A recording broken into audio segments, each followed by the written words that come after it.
রাসূল সাল্লাল্লাহু আলাইহি ওয়াসাল্লাম এবার মজার ছলে বললেন, মাইয়াশতারি হাযাল আবদ, ফান করে বলতেছেন, এই একটা দাস আছে আমার কাছে, এই লোকটাকে কে কিনবে, আমি বেচবো, কে কিনবে? জাহের রাদিয়াল্লাহু তাআলা আনহু বলেন, ইয়া রাসূলুল্লাহ ইদান ওয়াল্লাহি তাজিদুনি কাসিদান, আমি কালো মানুষ, আমি সস্তা মানুষ, আমার বেচলে বেশি দাম পাবেন না, আমি তো সস্তা মানুষ ইয়া রাসূলুল্লাহ। রাসূল সাল্লাল্লাহু আলাইহি ওয়াসাল্লাম বললেন, আনতা লাস্তা ইনদাল্লাহি কাসিদ ইয়া জাহির, হে জাহির তুমি আল্লাহর কাছে সস্তা নও, আনতা ইনদাল্লাহি গালি, তুমি আল্লাহর কাছে বড্ড দামি। আল্লাহু আকবার। হে জাহির, তুমি তোমার স্কিন ব্রাইট কালার না, তুমি কুৎসিত, তুমি দুনিয়াতে সস্তা হতে পারো কিন্তু আমার আল্লাহর দরবারে তুমি কবু সস্তা নও, আনতা ইনদাল্লাহি গালি, আল্লাহর কাছে তুমি বড্ড দামি। দেখেন ইন্টারেকশন কোন মাত্রায় গেলে পিছন থেকে যে এরকম হাক করা যায়, ঝাপটে ধরা যায় এক সাহাবীকে, সুবহানাল্লাহ। এরকম গুড ইন্টারেকশন ছিল, অনেক অনেক বুড়ি বুড়ি সিরাতের পরতে পরতে আপনারা পাবেন যে রাসূল সাল্লাল্লাহু আলাইহি ওয়াসাল্লামের সাথে সাহাবাদের ইন্টারেকশন কত চমৎকার ছিল।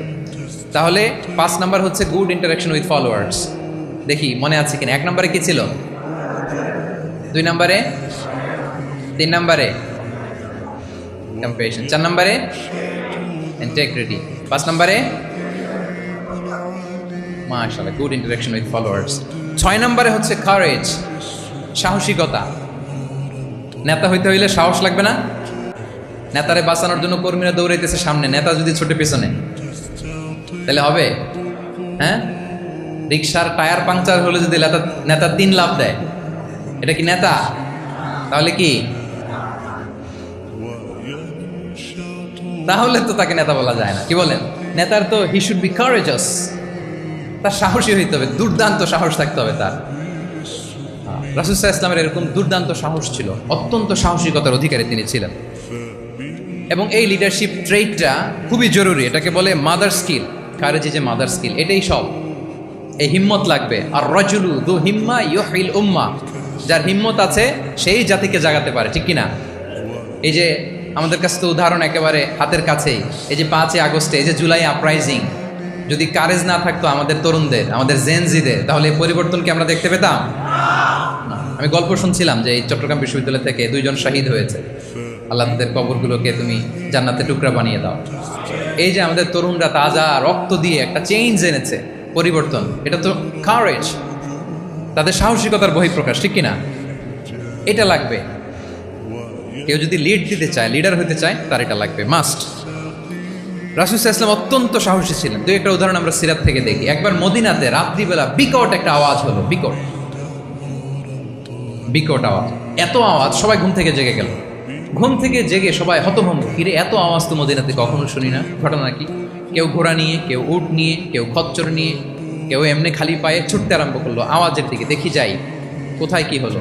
সবাই ছুটতে ছুটতে মাঝপথে যেয়ে দেখে রাসূল সাল্লাল্লাহু আলাইহি ওয়াসাল্লাম আওয়াজ কোথায় হয়েছে, কোত্থেকে হয়েছে দেখে ফিরে আসতেছে, আর বলতেছে লান তুরাউ, ডোন্ট ওয়ারি, আরে ভয় নাই, দেখে আসছি আমি, আল্লাহু আকবার, ভয় নাই, আমি দেখে আসছি, এভরিথিং ইজ ফাইন দেয়ার, সব ঠিক আছে, যাও ফিরো মদিনায় ফিরো। সবাই ভয় পেয়ে ঘোড়া টোড়া ও ঠাকিয়ে ছুটতে আরম্ভ করছে। অনেক দূর যাওয়ার পরে দেখে রাসূল সাল্লাল্লাহু আলাইহি ওয়াসাল্লাম আবু তালহা রাদিয়াল্লাহু তাআলা আনহুর একটা খুবই ক্ষিপ্ত ঘোড়া নিয়ে উনি দেখে ভিজিট করে ফিরে আসতেছেন। সুবহানাল্লাহ। তাহলে বিপদ ঘটলে নেতা থাকতে হবে কই, সামনে না পেছনে? আমাদের নেতারা থাকে কই? নাকি পেছনেও খুঁজে পাওয়া যায় না? It's a big crisis. নেতা থাকবে কোথায়? Front liner. Leader should be front liner. উনি তো লিড দিবে, নেতৃত্ব দিবে। এখন ওনারা যদি খুঁজে পাওয়া না যায় তাহলে থাকবে কিছু? এই যে শিখতে হবে আমাদের, যেমনটা রাসূল সাল্লাল্লাহু আলাইহি ওয়াসাল্লাম করলেন। বিকট আওয়াজ, উনি আগে চলে গেছে, কাউকে না বলে দেখে চলে আসতেছে। আল্লাহু আকবার। হুনাইনের যুদ্ধে এক পর্যায়ে মুসলমানরা পর্যদুস্ত হয়ে যাচ্ছিল, আপনারা অনেকে জানেন। To make the long story short, পুরো ঘটনাটা আমি আনবো না। সাহাবারা দিক বিদিক ছুটতে আরম্ভ করলো, পাহাড়ের উপর থেকে এমন প্রবল বেগে তীর ছোড়া হচ্ছিল, সাহাবারা টিকতে পারছিলেন, কেউ এদিকে কেউ ওদিকে। রাসূল সাল্লাল্লাহু আলাইহি ওয়াসাল্লাম এই তীর তলোয়ারকে উপেক্ষা করে সামনে যেয়ে দাঁড়ালেন ঢালের মতো, আর বললেন আনা নবিয়্যুল লা কাযিব আনা ইবনু আব্দুল মুত্তালিব। এই সাহাবারা, আনা নবিয়্যুল লা কাযিব, আমি সত্য নবী, আমার দিকে ফেরো, I am the grandson of Abdul Muttalib, আমি দাঁড়িয়ে আছি, ফেরো। রাসূল সাল্লাল্লাহু আলাইহি ওয়াসাল্লামের যখন এই সাহসী স্টেটমেন্ট তারা পেলেন, আবার আল্লাহু আকবার ধ্বনি নিয়ে সাহাবারা সামনের দিকে এগিয়ে গেছেন। এই যে আগালেন, আর পিছু ফিরলেন না, হুনাইন জয় করেই ছাড়লেন। আল্লাহু আকবার। তাহলে ইতিহাসের পরতে পরতে, সিরাতের পরতে পরতে আমরা দেখবো যে রাসূল সাল্লাল্লাহু আলাইহি ওয়াসাল্লাম হি ওয়াজ এ হাইলি কারেজাস, অনেক সাহসী একজন ব্যক্তিত্ব ছিলেন, অত্যন্ত সাহসী পুরুষ ছিলেন। তাহলে নেতা হইতে হইলে তার কি লাগবে? সাহসিকতা লাগবে, তার তো লিড দিতে হবে ফ্রন্ট লাইন থেকে। এবং কাপুরুষতা, ভীরুতা, এটা থেকে রাসূল সাল্লাল্লাহু আলাইহি ওয়াসাল্লাম পানা চেয়েছেন। আল্লাহুম্মা ইন্নী আউযু বিকা মিনাল হাম্মি ওয়াল হাসান ওয়া আউযু বিকা মিনাল আজজি ওয়াল কাসাল ওয়া আউযু বিকা মিনাল জুবনি ওয়াল বুখল। জুবন মানে কি? ভীরুতা, কাপুরুষতা। হে আল্লাহ, আমি ভীরুতা থেকে, কাপুরুষতা থেকে পানাহ চাই। আমরা যেন কাপুরুষ না হই, আমরা যেন ভীরু না হই, আমরা যেন সত্যের বীর সেনানী হয়ে আবু সাঈদের মতো এরকম দুই হাত প্রসারিত করে দাঁড়াতে পারি, ঠিক কিনা?